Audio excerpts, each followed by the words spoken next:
Vamos a empezar esta 36 parte ya de las puertas dimensionales. Vamos a seguir con el método Silva, de la cual situación estábamos hablando en la semana anterior, pero no sé si llegaremos a ello, porque he querido incluir una serie de cosas que creo que son realmente interesantes y que nos dará pie a más conocimiento al respecto, y no sé si llegaremos al método Silva, pero bien, si no, la próxima semana, si Dios quiere, seguiremos con él.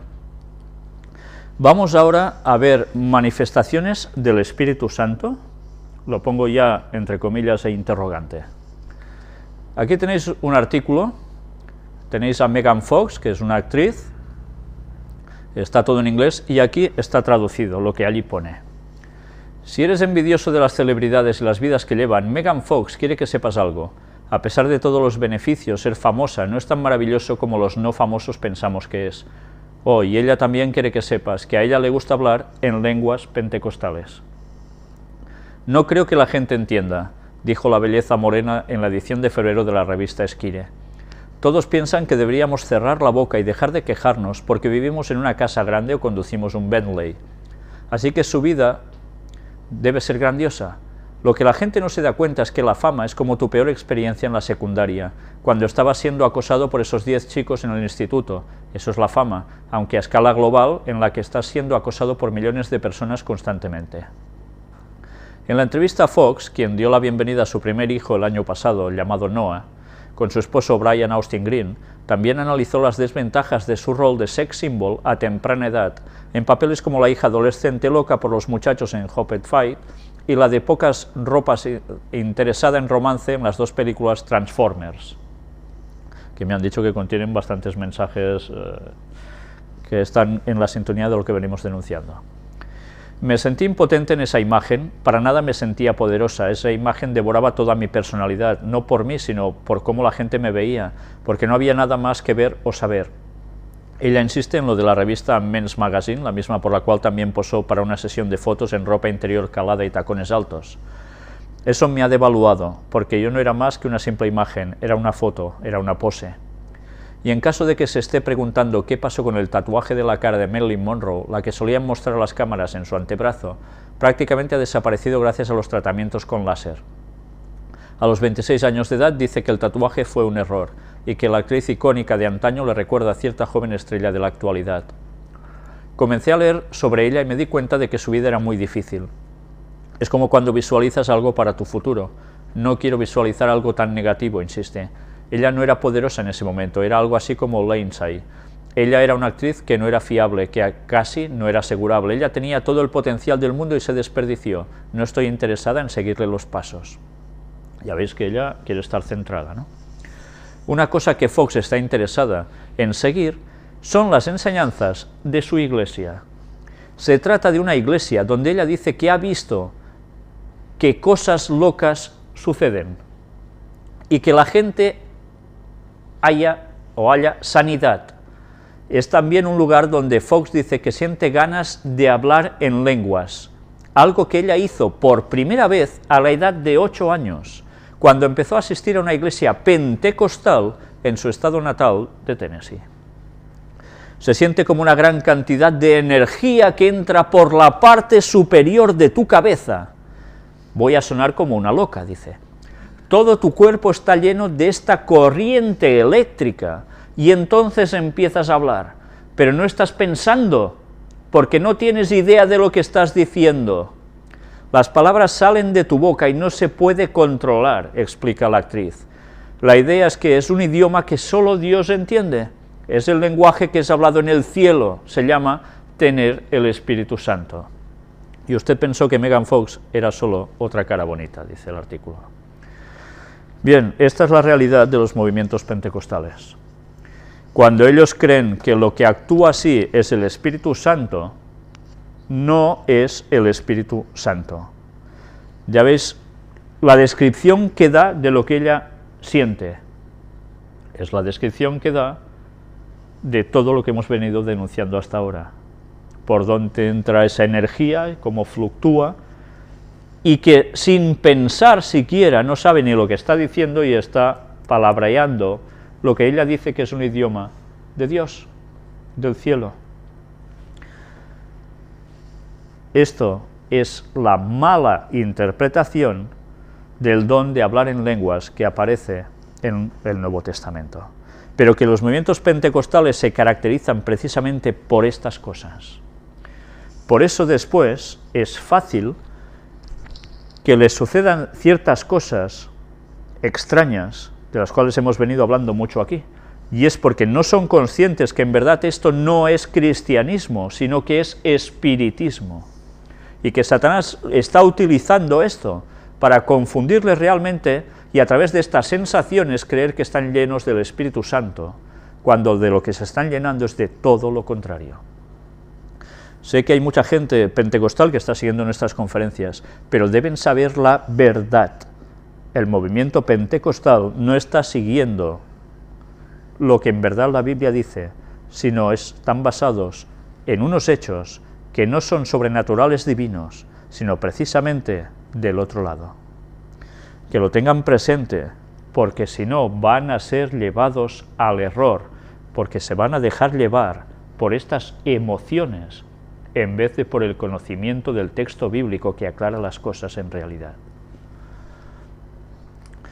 Y hablando de manifestaciones satánicas ahora en Venezuela, descuartizó a su madre para salvar a Chávez, mató a golpes a su progenitora de 80 años y la desmembró. Declaró que Dios le ordenó el sacrificio para lograr la recuperación total del presidente de Venezuela.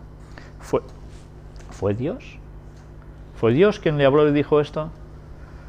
Yo no sé en qué se habría puesto este señor, pero desde luego, cuidado donde nos metemos, porque Satanás crea esas voces en las mentes que hacen hacer estas barbaridades. Son posesiones demoníacas, esquizofrénicas, que lo único que consiguen es hacer atrocidades, y ellos pensando que sirven a Dios. Y Satanás campando por sus anchas. Y hablando de Venezuela, mirad lo que vamos a leer aquí. 3 millones de fieles honraron a la Divina Pastora. Militares interrumpen la Eucaristía porque el obispo no rezó por Chávez. Y bueno, ya veis una situación política también en todo esto, ¿eh? En el occidente de Venezuela se llevó a cabo por 157 años consecutivos la más multitudinaria demostración de fe que ocurre cada año en este país. En medio del principal oficio religioso, Monseñor Antonio López Castillo, arzobispo de Barquisimeto, quien presidió la Eucaristía, fue interrumpido por las autoridades militares por no pedir por la salud del presidente Chávez. Con la asistencia de 3 millones de fieles, se llevó a cabo el pasado lunes 14 de enero en Barquisimeto, ciudad ubicada a 270 kilómetros al oeste de la capital venezolana, la ya secular procesión en homenaje a la Divina Pastora. Nosotros nos vamos a centrar más en esto, ¿eh? Dicha fiesta religiosa se considera la tercera concentración mariana más grande del mundo, solo superada por las de la Virgen de Guadalupe en México y la Virgen de Fátima en Portugal, primera y segunda respectivamente. Un culto que se remonta a San Isidoro de Sevilla.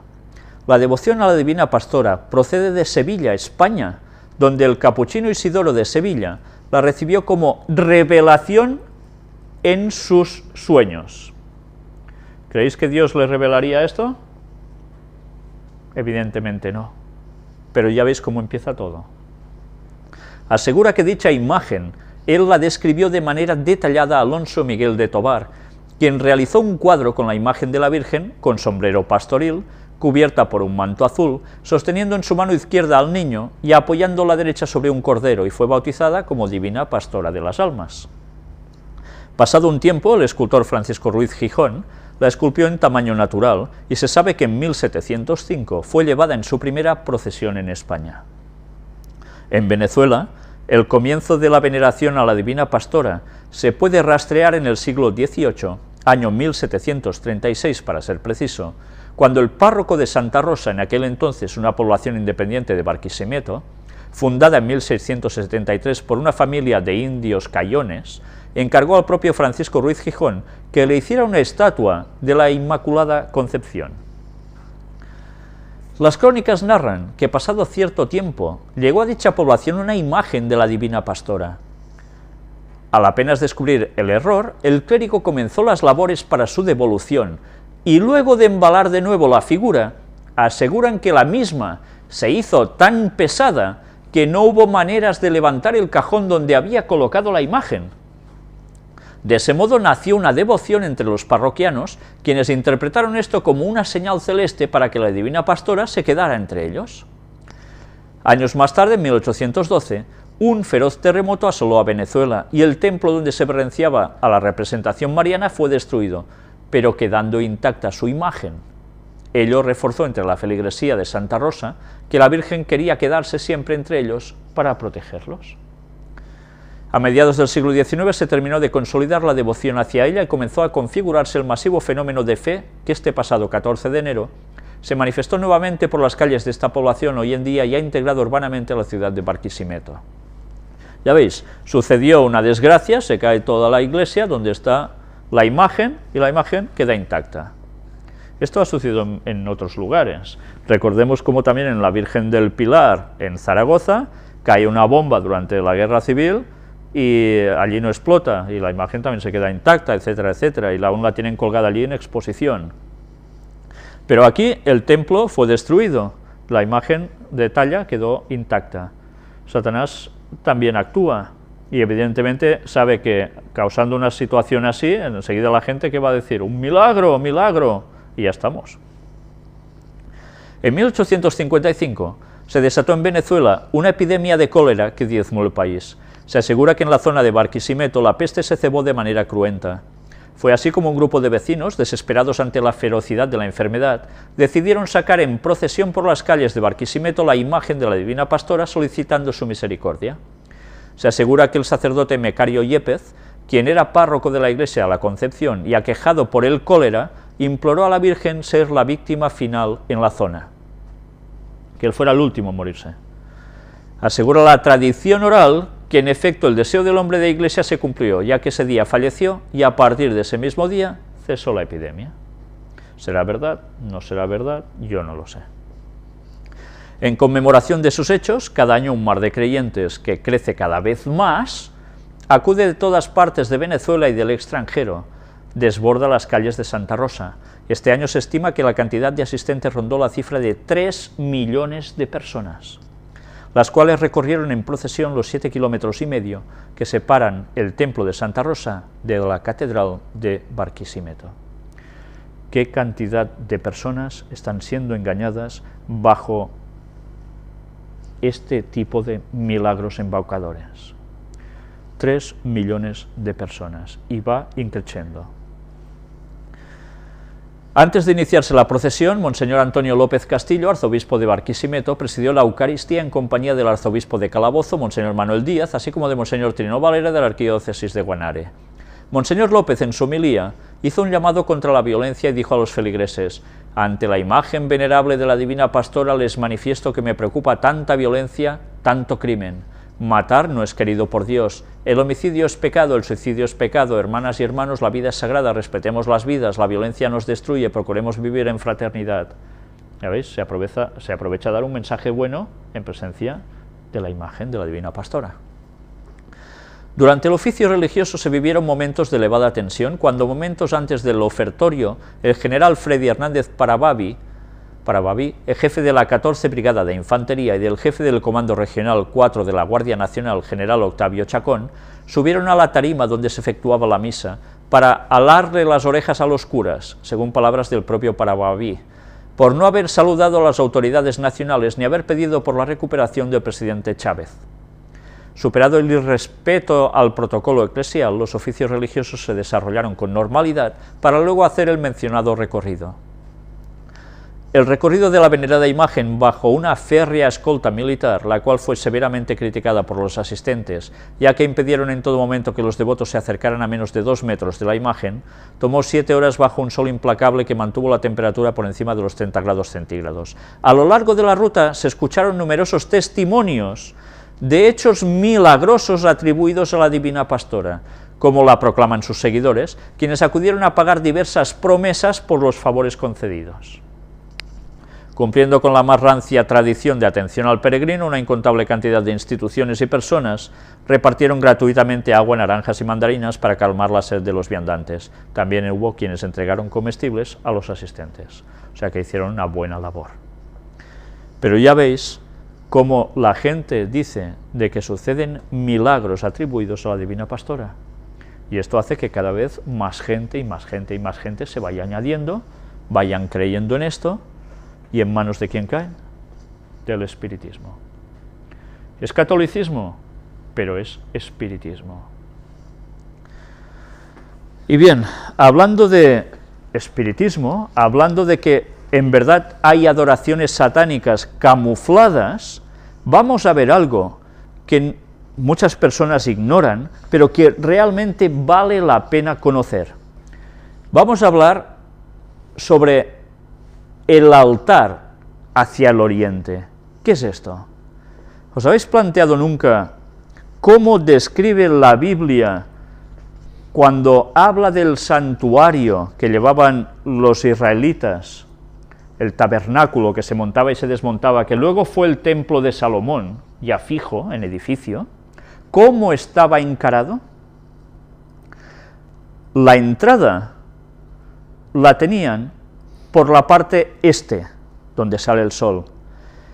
Pero el lugar donde estaba el arca, la presencia de Dios, estaba precisamente en el lado oeste, donde se ponía ya el sol. Diréis, bueno, ¿y qué? Si recordamos episodios en el Antiguo Testamento, nos damos cuenta, como en el libro de Ezequiel, si no recuerdo mal, se habla de que dentro había gente postrada, los sacerdotes, cuando habían caído ya en el lado satánico, siendo pueblo de Dios, adoraban mirando ¿hacia dónde? Hacia donde salía el sol, el oriente. Todo lo contrario a como estaba dispuesto la presencia o la manifestación de la gloria de Dios en el santuario. Todo lo contrario. ¿Por qué ellos miraban al sol? ¿Adoraban al sol? ¿Solo porque es fuente de vida? No. Porque el sol fue creado por Dios, pero ellos no adoraban al Dios creador, sino que adoraban al sol, no porque en verdad era solo fuente de vida, sino porque en verdad se cogía la representación de la divinidad que ellos entendían, que era el mismísimo Satanás. Esto hay que tenerlo muy claro. El culto pagano al sol de todas las épocas y de todos los lugares es adoración a Satanás, no solo al astro rey que llaman. Pues bien, una vez dicho esto, vamos a pensar cómo están dispuestas las iglesias católicas, las catedrales católicas. ¿Os lo habéis planteado? Vamos a ver todo esto. El Vaticano prepara un manual para ayudar a celebrar a los sacerdotes y asistir bien a la Eucaristía. El cardenal Cañizares escribe aquí, o habla aquí, y llega un momento en que nosotros nos vamos a ir precisamente a esta frase subrayada en rojo. Subrayó la necesidad de la noción del misterio y de algunos particulares interesantes que se respetaban, como el altar hacia el oriente, y que no se pierda el sentido sacrificial de la Eucaristía. ¿Dónde está situado el altar? Hacia el oriente, todo lo contrario de lo que nos habla donde estaba el santuario de Dios, ubicada la presencia de la gloria de Dios, que estaba en el otro extremo, totalmente opuesto. ¿Por qué ellos hacen esto? ¿Empezáis a daros cuenta de algo? Vamos a ver ahora un escrito de masonería y simbolismo, que no está escrito por alguien que especula sobre masonería y se inventa cosas, sino por un propio masón. Y luego nos daremos cuenta en los comentarios de gente que escribe cómo realmente, tanto él como los que comentan allí, son masones. Es un artículo excelente, excelente en el sentido de que vamos a comprender al leerlo el porqué de estas cosas y de otras que hemos venido presentando en el tema de las puertas dimensionales, como incluso las vírgenes negras. Vamos a ver precisamente este artículo, porque realmente no tiene desperdicio, aunque haremos un especial hincapié en algún punto en concreto, vinculado a lo que hemos venido presentando en estos momentos. Las antiguas catedrales góticas y el templo masónico. ¿Hay una conexión entre las catedrales góticas y los templos masones? Mirad cómo aquí nos ponen ya la fotografía de la maqueta del templo de Jerusalén. Todos conocemos el mito del templo de Salomón. Dice el mito del templo de Salomón. En verdad existió, no fue un mito. De donde se dice que está copiado el modelo de los templos masónicos, cosa que no es falsa. ¿Veis? Ellos mismos dicen que no es falso. Los templos masones están copiados del templo de Salomón. Y aquí ya empezamos a ver unas vinculaciones extrañas. Pero si solo nos quedamos con que el templo masónico es una copia física del contenido del que el rey Salomón ordenó construir a Hiram, estaríamos siendo ciegos, pues en ello va mucho mayor significado que lo que solo perciben nuestros sentidos. Yo no sé si veis que aquí debajo nos ponen también un templo con unas escaleras, 2 columnas en la entrada, ¿os recuerda algo a las logias masónicas? Y que al final veis que hay unas escalerillas que suben, ¿y qué se encuentra aquí? 2 leones alados con cabeza humana. ¿Como quién? Como los bajorrelieves que aparecen ¿dónde?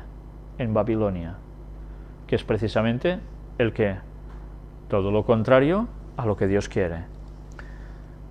Bien, sigamos. Ya veis este dibujo que tenéis aquí, un laberinto, del cual también hemos hablado en nuestras conferencias. Los templos masónicos, al igual que las catedrales góticas, tienen expresados un profundo simbolismo, apoyado en la astrología, el hermetismo, la alquimia y la cábala cristiana. ¿Cábala cristiana? Pues sí. De la cual los templarios fueron quizá portadores importantes hacia las tierras europeas más interiores, quedando posteriormente reflejadas en la arquitectura gótica de las catedrales medievales, que comparten con los primeros la característica de estar llenos de simbolismos sobre alquimia, hermetismo, astrología y en general símbolos propios de la ciencia antigua. Recordemos que la Edad Media señala en la historia la máxima expresión de la representación simbólica en casi todos los ámbitos, ya que para la época Occidente está saliendo de la Edad Oscura y el conocimiento comienza a salir de los monasterios, donde solo estaba al alcance de algunos monjes letrados. Pocos eran los que tenían la habilidad de leer y habían aprendido de los antiguos escribanos la técnica de la escritura. Por ello, la forma más práctica de enseñar o comunicar las ideas era la vía hablada o el ejercicio mismo de los oficios. También es importante comprender que siendo la Iglesia cristiana la religión del Estado, o sea, en verdad la Iglesia católica, no cristiana, ha adquirido un poder desmedido al momento de la Edad Media que la ha llevado a cometer excesos, erigiéndose en juez y decidiendo cuál es el conocimiento que debe entregarse al pueblo y cuál no, incluso a consecuencia de la muerte para aquellos que se atrevieran a plantear ideas que estuvieran fuera del dogma cristiano aceptado por la Iglesia. Ya veis que aquí está haciendo un poco de historia. Por todo ello, el símbolo adquiere un carácter especialmente importante, pues permite el planteamiento de ideas que pudieran ser consideradas heréticas, ocultas en las imágenes y obras de la época. ¿Os habíais planteado esto? Está lleno de simbologías. Lo que veis no siempre es lo que parece ser, sino que son cosas que tienen una implicación oculta, que si tú conoces, vas a captar el mensaje que quieren decir, que si ellos decían abiertamente, podrían haber tenido problemas, teóricamente. Siendo estas disponibles solo para aquellos con la capacidad de mirar más allá de lo evidente. Ya vimos en las conferencias cómo la simbología es parte fundamental para que nuestro cerebro capte muchas cosas sin decir nada. y que evidentemente ya veis que el lado oculto, el lado oscuro, utiliza y mucho. En contraposición, en el siglo XVIII fue el reino de la aristocracia y del ingenio, de los abates cortesanos, de las marquesas empolvadas, de los gentilhombres con peluca, benditos tiempos de los maestros de danza, de los madrigales y de las pastoras de Watteau, siglo brillante y perverso, frívolo y amenerado, que había de ahogarse en sangre, fue particularmente nefasto para las obras góticas. Arrastrados por la fuerte corriente de decadencia que tomó, reinando Francisco I, el nombre paradójico de Renacimiento, incapaces de un esfuerzo equivalente al de sus antepasados, ignorando completamente el simbolismo medieval, los artistas se dedicaron a reproducir obras bastardas, sin gusto, sin carácter, sin intención esotérica, más que a continuar y perfeccionar la admirable y sana creación. Arquitectos, pintores y escultores, prefiriendo su propia gloria a la del arte, acudieron a los modelos antiguos desfigurados. Los constructores de la Edad Media habían heredado la fe y la modestia. Artífices anónimos de verdaderas obras maestras edificaron para la verdad, dicen ellos, la verdad, para la afirmación de su ideal, para la propagación y el ennoblecimiento de su ciencia. Los del Renacimiento, preocupados sobre todo de su personalidad, celosos de su valor, edificaron para perpetuar sus nombres. La Edad Media debió su esplendor a la originalidad de sus creaciones, el Renacimiento debió su fama a la fidelidad servil de sus copias. Aquí una idea, allá una moda, de un lado el genio, del otro el talento. En la obra gótica, la hechura permanece sometida a la idea, en la obra renacentista la hechura domina la idea y la borra. La una habla al corazón, al cerebro, al alma, es el triunfo del espíritu. La otra se dirige a los sentidos. Es la glorificación de la materia. Del siglo XII al XV, pobreza de medios, pero riqueza de expresión. A partir del XVI, belleza plástica, mediocridad de invención. Los maestros medievales supieron animar la piedra calcárea común. Los artistas del Renacimiento dejaron el mármol inerte y frío. El antagonismo de estos dos periodos, nacidos de conceptos opuestos, explica el desprecio del Renacimiento y su profunda repugnancia por todo lo gótico. Esto es lo que ellos dicen, Semejante estado de espíritu tenía que ser fatal para la obra de la Edad Media, y a él debemos atribuir en efecto las innumerables mutilaciones que hoy en día deploramos. Es sumamente interesante observar que las catedrales góticas son bellos libros de imágenes que se levantan en nuestras plazas, desplegando hasta el cielo sus hojas esculpidas en piedra. ¿Os habéis fijado cómo son las catedrales góticas? ¿Qué tipo de campanarios tienen? ¿Qué finalización? Con esas puntas o terminando en punta, pero que además tienen siempre 8 puntos, como 8 cosas que sobresalen en esa culminación de esa punta. El 8, símbolo de la cosmología del universo, del infinito, porque ya sabéis lo que es un 8, ¿no? Un 8, empezáis por un lado, vais siguiendo y es un circuito que nunca termina. Pues en todo esto se basó el movimiento gótico, estaba basado precisamente en esta gente que trabajaba en ocultismo. Luego vais a ver hasta de dónde procede la palabra gótico. ¿Os lo habíais planteado alguna vez? Ya veréis. Son obras maestras mudas, verdaderos maestros sin palabras y sin voz. ¿Por qué? Porque a través de los símbolos muestran, por lo que pueden ser consideradas hermanas mayores de los manuscritos y textos escritos. Poseen la ventaja de no necesitar traducción, pues su lenguaje va dirigido al alma de los humildes y cultos por igual. Históricamente las catedrales han sido refugio hospitalario de todos los infortunios, pues los enfermos acuden a ellas a implorar sanación divina. La historia las ha convertido en asilo inviolable de perseguidos y sepulcro de difuntos ilustres. Nadie puede negar que las catedrales fueran en su apogeo núcleos intelectuales y morales de la colectividad del medioevo, otrora centros de actividad pública, apoteosis del pensamiento, del saber y del arte. Ahora nosotros vamos a una iglesia católica que sea así, y todos estos conceptos normalmente no los tenemos presente, pero eso en su momento fue un pilar básico, y aún lo siguen siendo. Eran así esfinges de piedra, educadoras, iniciadoras primordiales y guardianes seculares del patrimonio ancestral, o sea, de un conocimiento ancestral. Las gentes han acudido a ellas a hablar con las piedras, a interrogarlas en piadosa peregrinación.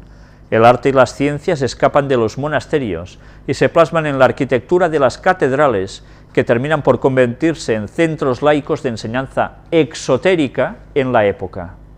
Según Víctor Hugo, son el compendio más cabal de la ciencia hermética. Está hablando Víctor Hugo, ¿os suena de algo? Este famoso escritor, pues también estaba relacionado con todo esto.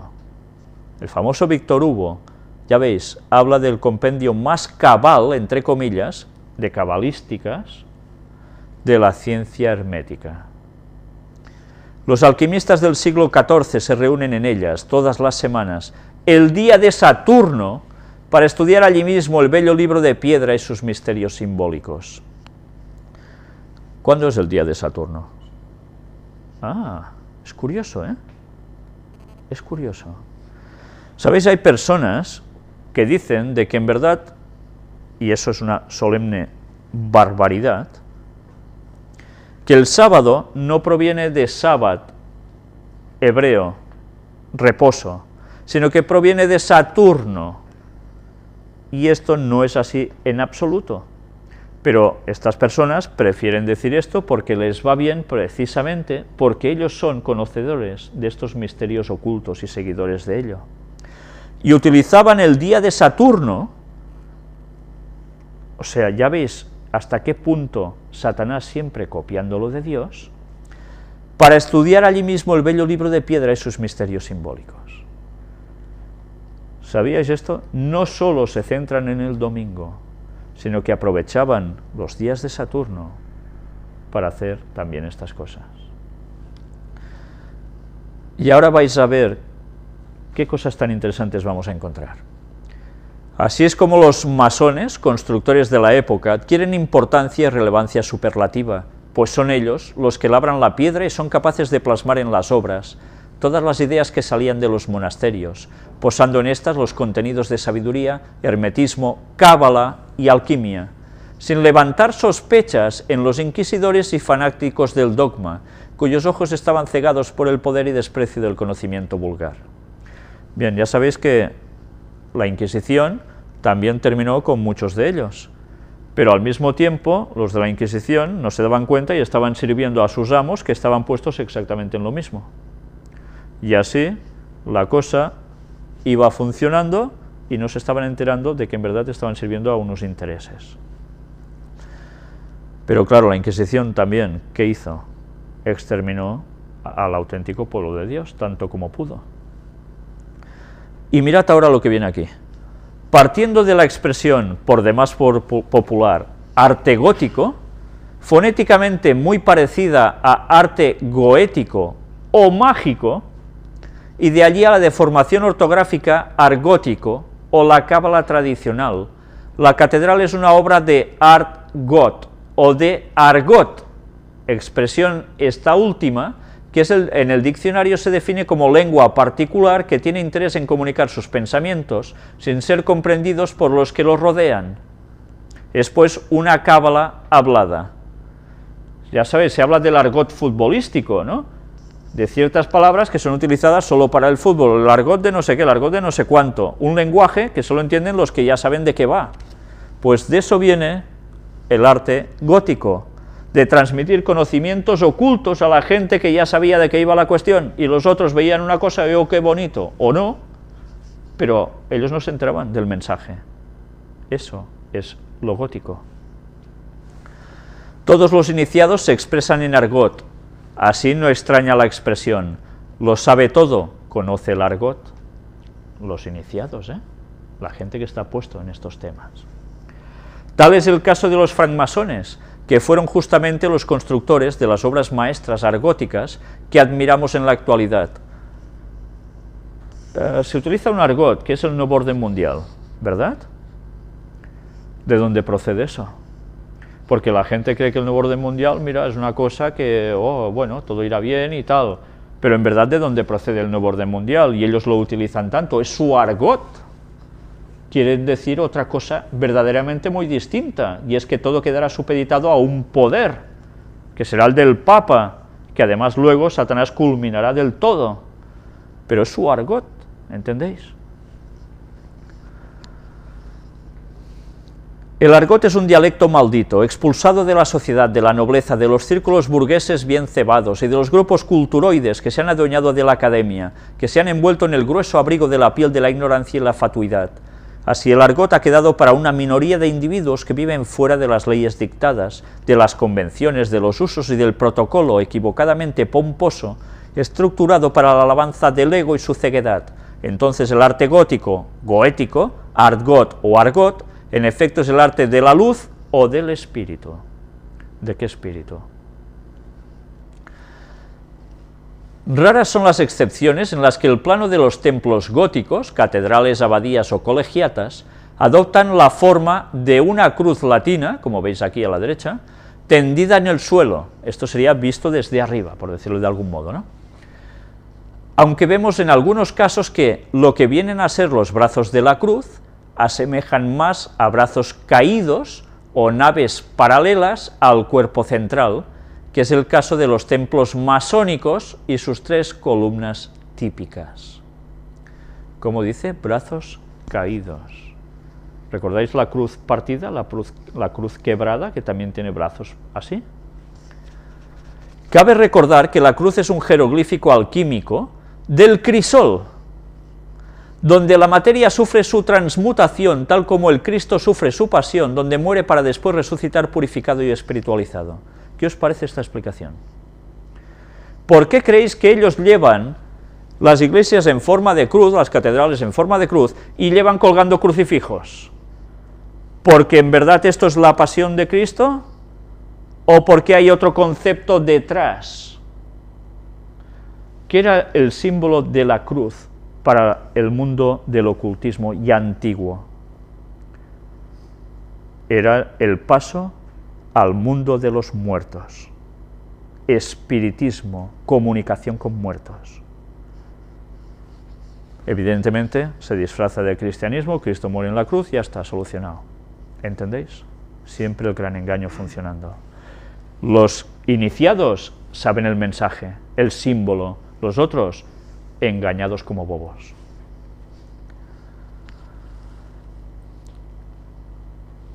Con seguridad es conocida la revelación que se le hizo a Constantino de la cruz luminosa y la expresión vencerás en este signo. ¿Lo recordáis que estuvimos presentando el signo de Constantino, esa X con una P en un círculo redondo y con este signo vencerás? Bien, pues ya veis que dónde está todo esto. Adicionalmente, la cruz tiene la huella de los 3 clavos que se emplearon para inmolar al Cristo, materia, equivalente quizá a las 3 purificaciones características de las iniciaciones. Ya veis, cogen los 3 clavos de Cristo para decir que allí inmolan al Cristo materia, al Cristo cuerpo humano y tal. Ya veis cómo utilizan siempre ciertas palabras que en verdad a nosotros son simbolismos que muchas veces se nos escapan, y para ellos tiene connotaciones totalmente distintas a lo que podemos llegar a entender cuando leemos las cosas. El plano del edificio nos revela entonces las cualidades de la materia prima y su preparación para el signo de la cruz, que para los alquimistas tiene por resultado la obtención de la primera piedra o piedra angular sobre la que descansa la obra. ¿Qué hacen los católicos cuando se santiguan? No dicen por la señal de la Santa Cruz y empiezan pim pam y hacen con las manos el gesto de la cruz. ¿Qué hacen cuando también van y se dirigen a alguien que está ya palmando, muriéndose, no le hacen le hacen el signo de la cruz? Pues en verdad todo va de lo mismo. De interés es observar que el mito de Teseo y su lucha con el Minotauro está representado en el laberinto emblemático en la obra gótica, representando sus 2 dificultades principales: el camino que hay que seguir para llegar al centro, donde se produce el combate con la bestia como representación del combate entre las 2 naturalezas, propias del mundo dual manifestado, y el camino que hay que seguir para salir nuevamente hasta llegar a la salida del lado del oriente. ¿Dónde? ¿Del lado cuál? Del oriente. La figura del laberinto está al comienzo de muchas obras cabalísticas y manuscritos alquímicos, de la misma forma que se encuentra la entrada de las catedrales góticas en un mensaje que parece comunicar al fiel que se acerca al templo, que debe librar una batalla contra la bestia para ganar la cualificación necesaria para entrar al templo. Anda, ¿conocíais esto? Llamado el laberinto de Salomón, se presenta como una serie de figuras concéntricas interrumpidas en ciertos puntos, de manera que se forma un camino chocante de fuera hacia el centro y desde allí hacia afuera, atravesándolo de un lado al otro. ¿Recordáis que estuvimos hablando de cómo funcionaba el sistema hipnótico? Trabaja de fuera hacia adentro y después, ¿qué sucede? Que de dentro hacia afuera hay otra manifestación y ya se ha conseguido un objetivo. Pues así se trabaja. Interesante es aquí referirnos al hilo de Ariadna, que permitió a Teseo cumplir su misión y salir del laberinto ileso. Ariadna, araña, quiere decir, ¿acaso nuestra alma no es una araña que teje nuestro propio cuerpo?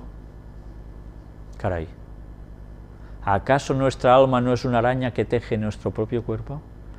¿Qué concepción están dándole a la palabra alma? ¿Es la connotación bíblica? No, para nada. Por otro lado, el Hiram masónico, el divino Aries, el arquitecto del templo de Salomón. En provenzal el hierro se llama Aram e Hiram, muy cercano al hierro e imán del griego, que atrae, toma, arrastra, ase.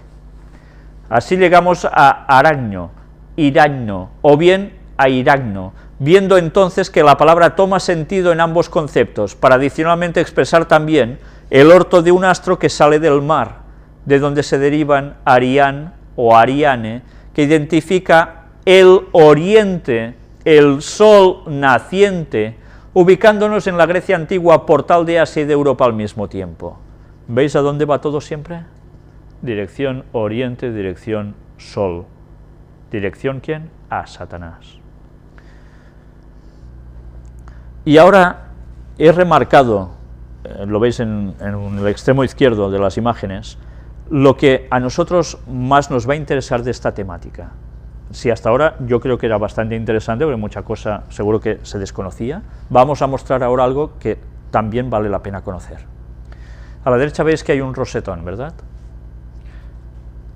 ¿Por dónde entraba el sol en las iglesias católicas, o por dónde entra?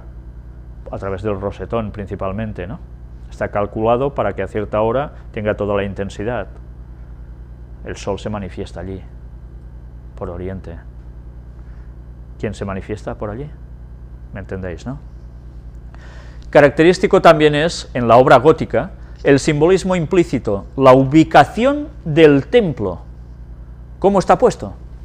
Que invariablemente tiene una fachada hacia el poniente, donde está la entrada principal, y el crucero o brazos de la cruz que se forma en el sentido noreste al suroeste, o sea que la entrada está totalmente a la inversa de donde estaba en el tabernáculo de Dios, totalmente opuesto, al revés.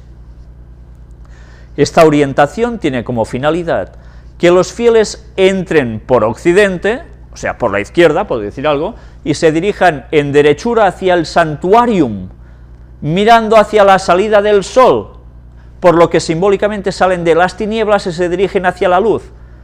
Pues toma, es que resulta que es todo lo contrario en verdad. Lo que hacen es dirigirse por la disposición a la adoración a Satanás, a las tinieblas, aunque salga el sol. Mirad qué forma de trabajar tan bien camuflada tienen. Todo lo contrario a donde estaba el sumo, donde se dirigía el sumo sacerdote una vez al año, en presencia de la gloria de Dios que se manifestaba sobre el arca de la alianza, que estaba en el lado opuesto a donde ellos ponen el santuario. ¿Entendéis? Todo lo contrario.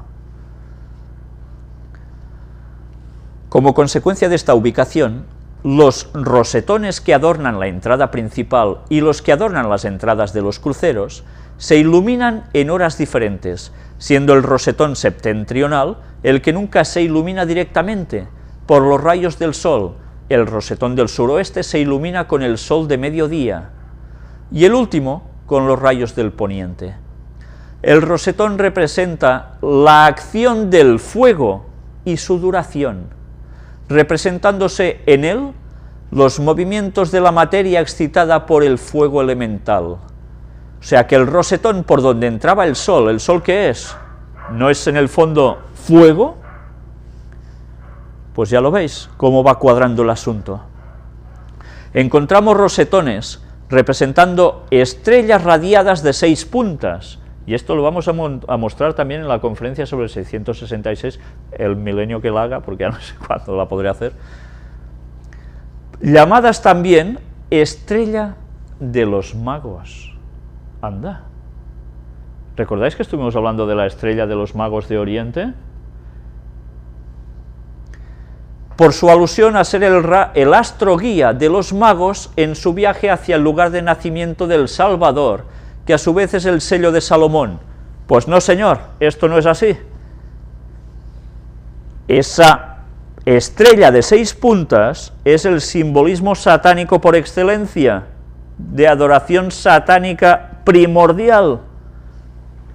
No es la estrella que siguieron los magos de Oriente. Los magos de Oriente siguieron a unos ángeles que juntos emitían tal cantidad de luz que parecían una estrella y los guiaron precisamente hasta el lugar del Salvador. ¿Qué diferencia y cómo Satanás es capaz de tergiversar las cosas? Y toda esta gente iniciada de estos misterios se están tragando lo que Satanás quiere que crean. El mito de Eneas, en el que se señala entre sus peripecias que vio todos los días y durante el día la estrella de Venus hasta que llegó a los campos laurentinos, donde dejó de verla, lo cual le dio a entender que aquellas eran las tierras señaladas por el destino. Sabéis que Venus está aquí parado, que es el lugar, teóricamente, por este misticismo, de alguien que está allí. ¿Quién es? Satanás. Sí, ellos creen que Satanás está en Venus. Sí, y por eso se hace el culto a la estrella de 5 puntas también, porque es el recorrido que Venus hacía, que formaba esa estrella de 5 puntas en el espacio. O sea, mirad qué vinculaciones. En la iconografía simbólica, la estrella sirve para designar tanto la concepción como el nacimiento. ¿Entendéis por qué ahora a las Venus se las pintaba saliendo de una ostra? Eran un símbolo de nacimiento. Pero además, ¿por qué se les llamaba Venus? Porque eran representaciones simbólicas de la veneración a Satanás. Cuando veis cuadros de esas épocas, grabados de esas épocas, en verdad esto tenía una simbología que era adoración satánica. Lo mismo que el alma humana tiene sus pliegues secretos, qué cosas que dicen, así los templos tienen sus pasadizos ocultos. Su conjunto se extiende bajo el suelo del templo y constituye la cripta del griego. Su significado es oculto. ¿Ya veis? Que hay en muchas iglesias católicas, ¿no dicen que debajo hay criptas? Pues es oculto. Lo oculto, Satanás siempre jugando a lo oculto, porque lo oculto atrae el misterio, ¿verdad? En cambio Dios, todo siempre tan claro. En este lugar profundo, húmedo y frío, el observador experimenta una singular sensación que le impone silencio. Ya veis, se trabaja con los sentidos, ¿eh? La sensación del poder unido a las tinieblas. Madre mía. Antaño estas cámaras en los templos servían de morada, ¿a quién? A la estatua de Isis, que posteriormente se transforman con el cristianismo en vírgenes negras, y lo dice un masón. El atributo de la Virgen, anterior al cristianismo, es la tierra antes de su fecundación, que pronto será animada por los rayos del sol. ¿Recordáis de dónde procede todo esto? De Babel. ¿Recordáis quién es Isis? Semiramis. ¿Recordáis quién la fecunda? Nimrod, cuando dicen que ya está muerto, que se ha puesto como el sol, y un rayo es como su esperma que la fecunda a ella, y nace el niño que es Tamuz. Y luego se adora a Isis, o sea, Semiramis, con el niño en brazos, que es Tamuz, y luego estas representaciones pasan a ser, en el cristianismo católico, la adoración a la Virgen con el niño. Toma ya. Qué jugada, ¿eh? Y ya habéis visto 3 millones de personas adorando por allí, no sé cuántos más por el otro lado, con sus milagros y sus historias. ¿Cómo juega Satanás, eh? ¿Cómo juega? Pero aún hay más, aún hay más. Hagamos un pequeño paréntesis para hablar un poco sobre el culto a Isis, la Ceres egipcia, ya sabéis que tuvo distintos nombres, depende del lugar, del cual poco sabemos por ser muy hermético y misterioso. Todos los años se festejaba solemnemente a la diosa, con el sacrificio de un buey. Ya veis, ¿recordáis que hicieron? Antes hemos hablado en la primera parte de la conferencia, en el apartado de noticias, ¿qué hicieron los hebreos mientras esperaban a Moisés que bajara con los 10 mandamientos? ¿No hicieron un becerro de oro? Porque eso tenía ya una significación. Ya lo hemos visto en anteriores conferencias, ¿no? Y según Heródoto, después de los sacrificios, hombres y mujeres en número de varias decenas de millar, se propinaban fuertes golpes. ¿A qué os suena esto? Ah, flagelaciones, y venga a andar con descalzos o con garbanzos en los pies y dándose de golpes y latigazos, sangrándose, como hacían también, ¿quién?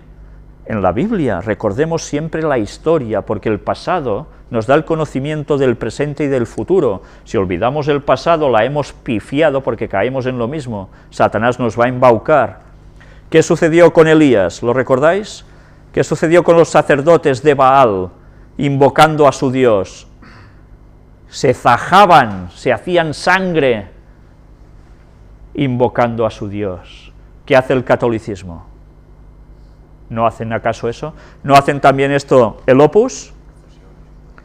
¿No hacen esto en las procesiones?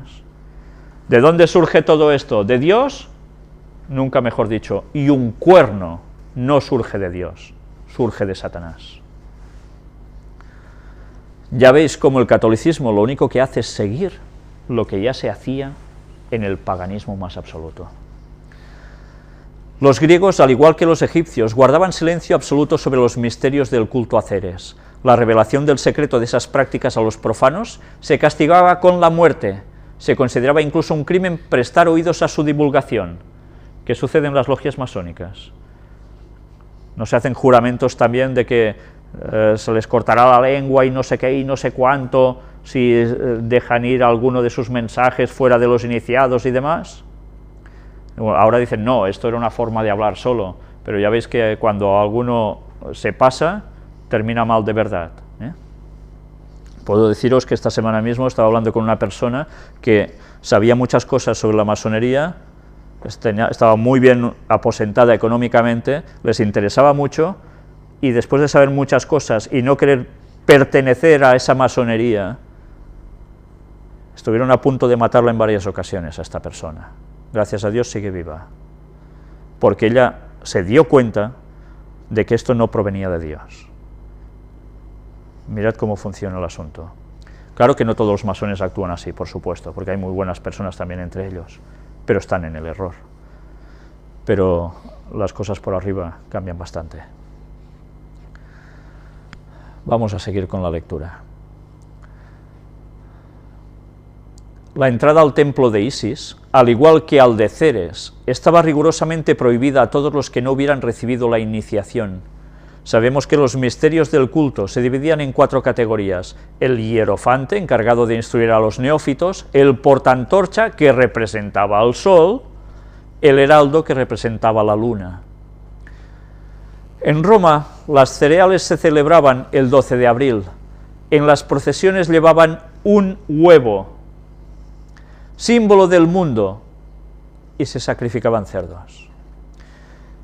¿Qué hacéis por Pascua? Vais a las pastelerías y ¿qué compráis? La mona de Pascua. ¿Y qué es la mona de Pascua? Un huevo de chocolate ahora, pero un huevo. ¿Y de dónde sale todo eso? Pues de esto, de adoraciones satánicas. Se pinta de catolicismo y como está bueno además porque es de chocolate, ñaca. ¿Pero entendéis? todo es lo mismo, adoración totalmente satánica. Y además se sacrificaban cerdos, el animal inmundo por excelencia, que en Levítico 11 Dios dice muy claro que nada de nada, porque es de lo peor que hay. Elena White habla de las implicaciones de este animal si se ingiere, sobre incluso no solo nuestro físico en salud, de cuerpo, sino además de esta nuestra mente y, cómo no, en consecuencia, nuestra parte espiritual queda afectada. Tanto Isis como Rea o Cibeles, que es lo mismo, llevan el epíteto de madre de los dioses, con lo cual parecen ser expresiones de un mismo principio. En particular, Cibeles era adorada en Frigia, bajo la forma de una piedra negra caída del cielo. Una piedra negra caída del cielo, ¿qué es? Un meteorito, ¿no? ¿Qué hay donde se junta el mundo islámico en la Meca? ¿No es lo mismo acaso? ¿Ah? ¿Y por qué el mundo islámico va allí y tiene que hacer eso una vez en su vida al menos? Porque detrás del Islam también hay la misma adoración satánica, y ellos ni lo saben, la mayor parte de ellos ni se enteran. Bueno, también cabe decir que ¿dónde va el Madrid a celebrar sus títulos? A la plaza de las Cibeles. ¿Y dónde va el Barça a celebrar sus títulos? A la Moreneta de Montserrat. Iba, ¿no? Antes se hacía mucho, la Virgen Negra de Montserrat. En fin, que... y la gente ni se enteran, claro. En particular, Cibeles era adorada en Frigia, bajo la forma de una piedra negra caída del cielo. Famosa es la actitud de la diosa Isis, como apartando un velo, de donde aparece la expresión popular del velo de Isis. Note el lector como todas las catedrales góticas poseen en sus criptas imágenes de vírgenes negras, y como todas tienen en sí mismas nombres que son advocaciones de la Virgen, que aun cuando así se ha declarado, no quiero yo relacionar con la Virgen María en particular, sino más bien con la referencia a la Virgen que será madre en potencia, o bien la tierra que espera ser labrada para producir frutos. Y ellos creyéndose que adoran a la Virgen María. Lo anterior solo quiere ser un pequeño indicio, que permita a los ojos inquietos ir más allá y detectar más símbolos ocultos en la obra, pues son tantos que es posible escribir toda una enciclopedia y aún tendríamos que continuar buscando, si pretendemos detectarlos todos. En todas están expresados simbolismos relativos a la ubicación del altar y el número de gradas que lo levantan del nivel del suelo. ¿Recordáis cuando hablábamos de el papado, o sea, del Papa haciendo viajes por ciertos lugares cuando le preparaban el lugar donde él se iba a aposentar en su trono? Que tantas veces contábamos los escalones hasta llegar a él, etcétera, y en las misas y demás, porque todo tiene este simbolismo. El número de gradas también es importante para determinar por su cantidad qué simbolismo quieren decir. ¿Entendéis? No hay nada de agua clara por ningún sitio.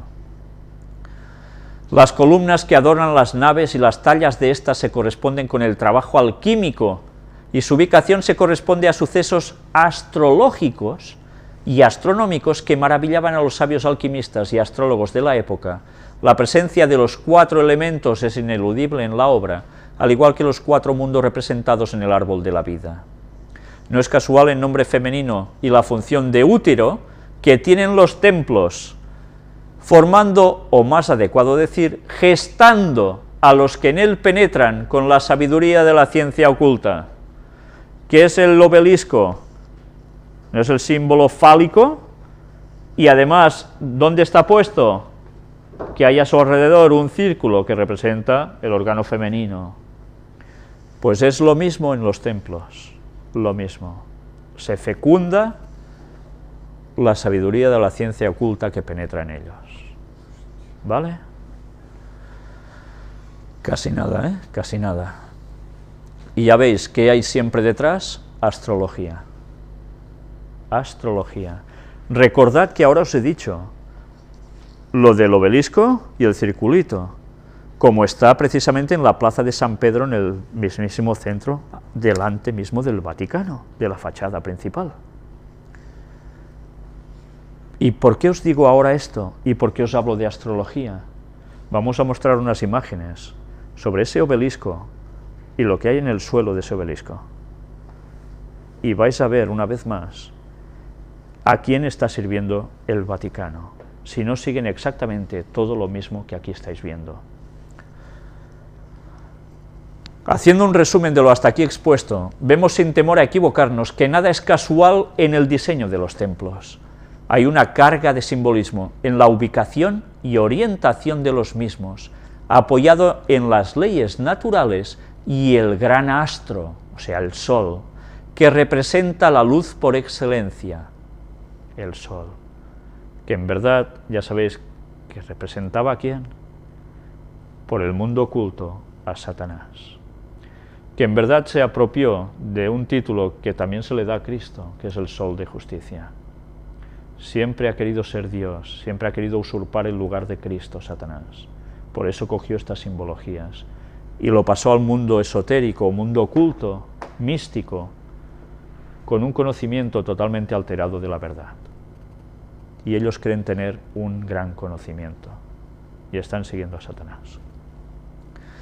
Podemos decir también que los templos son diseñados y construidos basados en los mitos y símbolos del rito solar, no en balde considerado Dios único y primordial en casi todos los mitos y ritos de Occidente, aunque todo ello ha quedado velado por la intervención de las religiones diversas, que poco a poco se han ido montando unas sobre otras hasta dejar más o menos oculto el simbolismo primordial, ellos mismos nos lo están diciendo, a los ojos profanos, pero dejando una huella indeleble, a los ojos acuciosos del iniciado, que de forma clara son capaces de capturar los pequeños símbolos que ofrecen las pistas básicas para su entendimiento profundo. Este artículo, firmado por Nicolás Quiles, aquí veis una serie de letras, y después nos dice Logia Estrella de Occidente. Es un masón perteneciente a esta logia. Estas iniciales que veis aquí son palabras que quieren decir significado para ellos. Pero mirad ahora los comentarios que aquí aparecen. Le escribe a alguien que le dice, el templo de Salomón o templo de Jerusalén está orientado de oeste a este. Se entra por el este y la parte más sagrada, en la que se encuentra el Santo de los Santos, el lugar santísimo donde estaba el Arca de la Alianza y la presencia de Dios, está en el oeste. Contrariamente, los templos masónicos, al igual que los de la Iglesia Católica, están orientados de este a oeste. Escribe Daniel Albo Lasri. Y diréis, esto lo hemos dicho nosotros aquí, porque es verdad. Este debe ser cristiano, ¿sí? Le contesta el autor del artículo, caramba, qué alegría ver su comentario en mi página QH. Daniel Albo, para mí es un honor que se haya tomado el tiempo de hacer tan interesante y asertiva acotación a mi escrito. Estoy seguro que esa particularidad, aparentemente extraña, servirá para que muchos continúen sus indagaciones en el tema. Por ello, no me atreveré aquí a ofrecer una respuesta, ya que siento que mantener viva la pregunta es más importante que ofrecer una respuesta. De nuevo, gracias por su comentario, y para mí es un honor ver que usted me ha leído, ya veis, TAF, iniciales, y el ósculo de paz que corresponde entre nosotros. Le está escribiendo otro masón, un masón importante. Y resulta que el masón importante le está diciendo lo que nosotros hemos mostrado, porque en la Biblia aparece así, que esto es totalmente contrario, los templos masónicos y las iglesias católicas, como están dispuestas, a lo que Dios dijo a su pueblo que debía construir su tabernáculo y su templo. Porque una cosa es adorar a Dios, y la otra es la suplantación que hacen ellos, adorando a Satanás. Sí que hay que dar una respuesta. No hace falta dejar la especulación para que la gente busque y ya está. hay que dar una respuesta contundente. O Satanás o Dios, no hay otra. Sabemos la verdad, ¿a quién vamos a seguir? Vamos a mostrar un testimonio, dejando ya este tema, que creo que valía la pena que conocieseis, porque realmente puede destapar a mucha gente que está tanto en la masonería como en el catolicismo el engaño que están viviendo, para que salgan de allí y se entreguen de verdad a Dios y no jueguen con este juego de Satanás. Y hablando de estos juegos de Satanás, mirad este testimonio. La verdad es que es un testimonio de esos que a veces resultan un poco espeluznantes, ¿me entendéis? Mi nombre es Gustavo y te estoy escribiendo desde Argentina. Bueno, te comento que soy una persona normal, crecí en un hogar evangélico, cristiano, y desde niño que tengo visiones o experiencias espirituales, que al principio para mí era extraño, o sea, no lograba comprenderlo. Luego de leer mucho y tener muchas experiencias con seres espirituales, pude sacar conclusiones. Ojo, no creo ser una persona especial o superior al resto de los humanos. Yo creo que todos los hombres tenemos como un sexto sentido, una visión espiritual, pero en este mundo terrenal estamos tan distraídos que no logramos apreciar el mundo espiritual que nos rodea. Bueno, es su particularidad visión, ¿no? Cuando era niño he tenido muchos sueños extraños o visiones, algunos que luego recordar son como por ejemplo ver las estrellas del cielo y que todas se mueven y caigan como si fueran copos de nieve, o también ver y apreciar la caída del diablo a la tierra y perseguirme. Luego recuerdo tener una experiencia espiritual con un ser de luz, ángel. Recuerdo una mañana estar durmiendo en mi cama y luego sentir una luz fuerte y enceguecedora. Luego al abrir los ojos veo enfrente mía una luz muy intensa y blanca sin ninguna dirección. Al aclararse mi visión en medio de aquella luz aprecio un rostro hermoso. Luego puedo distinguir unas sandalias doradas y unas alas pero hechas de luz. Al ver este ser no me asusté ni me sorprendí, le hablé y traté como si fuera un amigo. Hablamos o tuvimos un diálogo, pero no puedo recordar la charla que tuvimos ni cómo terminó la aparición. Todos estos sucesos fueron en mi niñez. Luego en mi etapa adolescente y adulta he tenido más encuentros con seres de oscuridad, demonios. Creo que los seres de luz son más difíciles de encontrar. Ahora te comento algunas de esas experiencias con seres de oscuridad.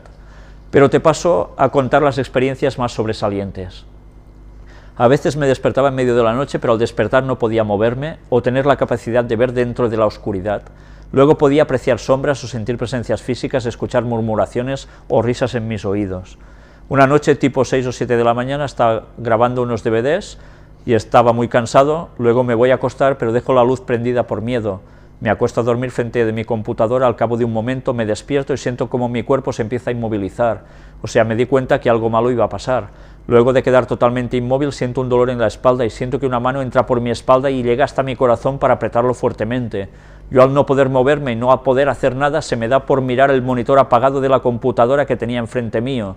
Con el reflejo puedo apreciar una sombra negra que estaba detrás mío. Cuando veo esa sombra, automáticamente la sombra se desvanece y me suelta. Me levanto inmediatamente con un dolor en el pecho. Vaya situaciones, ¿no? Una noche también tipo 3 de la mañana, estaba durmiendo muy profundamente y luego me despierto gracias a ese sexto sentido o visión espiritual, algunos lo llaman el tercer ojo. Me despierto de golpe como si algo anduviera mal, me destapo a la altura de la cintura, como si fuera a levantarme de la cama, pero quedo inmovilizado a la mitad de la acción. Inmediatamente me di cuenta que algo iba a pasar, veo alrededor mío para ver si hay alguna sombra o algo, pero no vi nada, y no sé por qué, pero se me da por mirar mi hombro, aclaro que esto fue en plena oscuridad, y puedo apreciar una bola de materia negra u oscura del tamaño de una pelota de tenis. Veo que esa bola oscura como que quería tomar forma de algo, pero al cabo de unos segundos se teletransporta al pie de mi cama y se desvanece lentamente. Después logro recuperar la movilidad de mi cuerpo.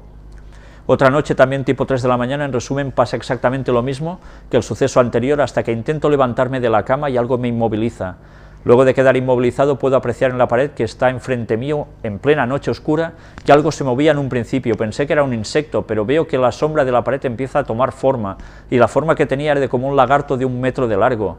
Veo que esa figura se empieza a mover por la pared hacia el techo de la misma, pero el lagarto va desapareciendo cuando llega a la junta que hay entre la pared y el techo. Vuelvo a aclarar que esto lo vi en plena noche oscura. Otra noche también tipo 3 de la mañana me levanto de golpe, presentí que algo malo está sucediendo. En plena noche oscura, cuando me estoy por levantar de la cama, algo me inmoviliza y puedo apreciar un ser arriba de mis pies. Este ser tenía la siguiente forma: cabeza de águila, torso humano, patas de cabra y alas en lugar de manos. Esta criatura se permaneció inmóvil mirándome de costado con las alas extendidas. Yo al ver este ser me llené de odio y bronca, no sé por qué, y preparo mi puño derecho para pegarle, pero automáticamente me inmoviliza la mano. Permanecí inmóvil por unos segundos contemplando esta criatura en plena oscuridad sin ningún tipo de luz. Luego este ser espiritual desaparece automáticamente e inmediatamente recupero la movilidad de mi cuerpo y con mi puño derecho logro golpear donde se encontraba este ser, o sea, en mis pies. Una vez, tipo 5 o 6 de la tarde, estaba acostado con mi netbook buscando información en internet y al cabo de un momento me quedo dormido, ya que esa noche no había dormido bien. Luego, pasado un tiempo, logro despertarme con un fuerte dolor en el pecho y como que algo absorbía mi vitalidad o espiritualidad, no sé cómo explicarlo, y me levanto totalmente inmóvil, abro mis ojos y puedo apreciar arriba de mi netbook un pájaro negro como si fuera un cuervo, pero no hecho de materia sino de espíritu. Cuando logro mirarlo, este ser me absorbe más aún mi vitalidad y me hace cerrar los ojos como si fuera a desmayarme, pero logro recuperarme, vuelvo a abrir los ojos y puedo apreciar que la cabeza del pájaro cambia de forma, pero vuelve a absorber más mi vitalidad y me hace desvanecer y vuelvo a cerrar los ojos, pero inmediatamente me recupero y empiezo a invocar a Jesús y el pájaro negro desaparece y me levanto de mi cama con un fuerte dolor en el pecho. Ya veis, invoca a Jesús, patam, se acaba todo. Con el pasar de los años y varias experiencias con estos seres me di cuenta que hay un punto medio exacto entre estar despierto y dormido, donde puedes ver estos seres espirituales. Hablando con gente que practica Reiki me comentaron que ellos logran llegar a este punto con la meditación. Ya veis.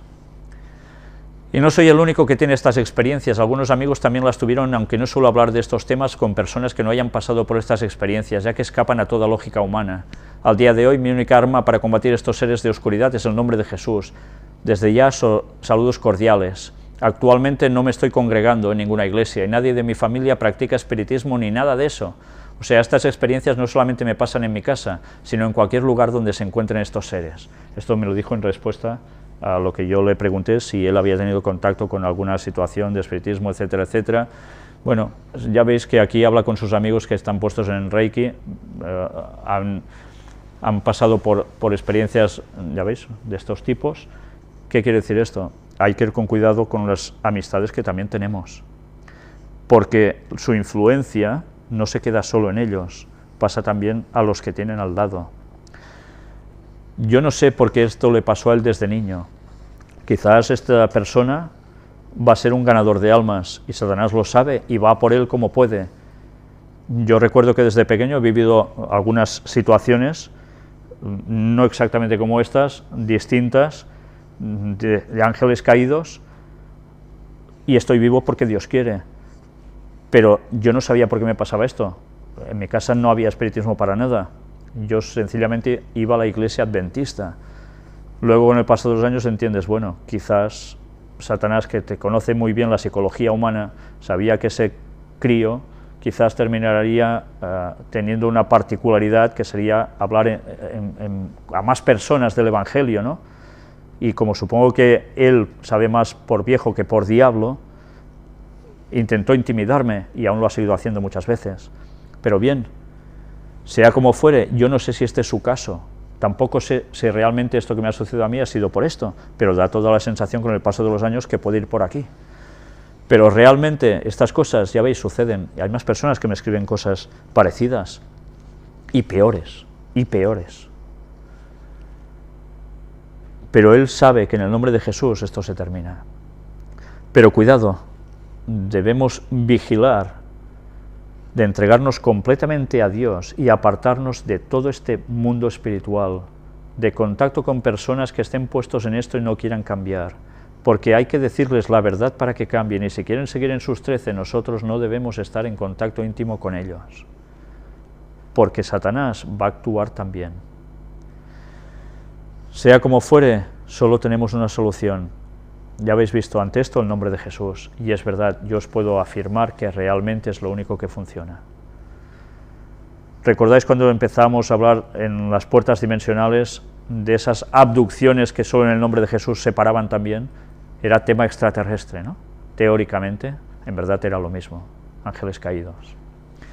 Ya veis que Satanás está yendo a por todas, y cada vez a más personas las va a embaucar, de un modo u otro. Y bien, vamos a terminar precisamente dando solo una pincelada del método Silva, esperamos, a ver si Dios quiere que la semana que viene podamos introducirlo un poco más. ¿Sabéis? La persona que nos dio ese testimonio sobre el método Silva, de cómo la Casa Real también estaba puesta y algunos famosos y demás, me escribió después y me añadió esto. Solo quiero añadir este párrafo para desenmascarar un poco más las maquinaciones diabólicas. Un abrazo. Termino diciéndote que discernir una operatoria o estrategia de destrucción una vez que quedas atado por participar en este método de descontrol mental. Esto ocurrió en mi caso y en el del amigo hermano que el Señor me guió a ayudar en su liberación, y supongo que el maligno lo hará con todos de manera similar. Satanás, siempre tratando de invertir y pervertir las cosas de Dios, destruyó la fuente de ingreso del varón, para que humillado la esposa asumiera la preeminencia, la cabeza del hogar. Yo que siempre me ataba en cinturón del pantalón alrededor del cuello, llegué a hacerlo alrededor de los tobillos, hasta que después de liberado, Dios un día me habló para decirme que ni tan alto ni tan bajo, que Él lo que quería en la cintura. En el caso de mi amigo, además de esto, disfrazó sus operaciones en el hogar de él, llevándolos a la religión, en este caso católica, donde él era uno de los que repartían la comunión. ¿Entiendes la estrategia?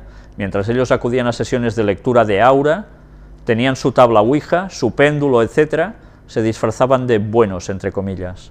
Además recuerdo que su esposa tenía un ego tan gigantesco de esos que si te lo cruzas tienes que bajarte de la acera porque ambos no entran en un tiempo. Gracias. El asunto de empezar a ir a misa vino por sugestión de sus consejeros, entre comillas, pues antes de acudir al método Silva no iban, eso me dijo mi amigo.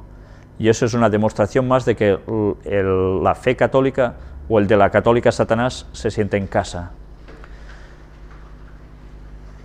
¿Entendéis lo que quiere decir? Estas personas fueron a la Iglesia Católica porque sus consejeros los llevaron allí. Una cosa asociada con otra.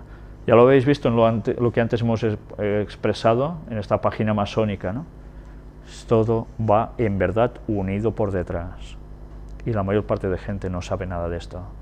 Nuestro mensaje tiene que ser contundente y claro. Hay que avisar para que Dios saque su pueblo de Babilonia. Aquí tenéis la página del método Silva. Se siguen haciendo cursos en distintos lugares. Utilizan el espiral, como ya dijimos, y aquí nos va a decir qué es el método Silva. Bien, nosotros lo dejamos aquí.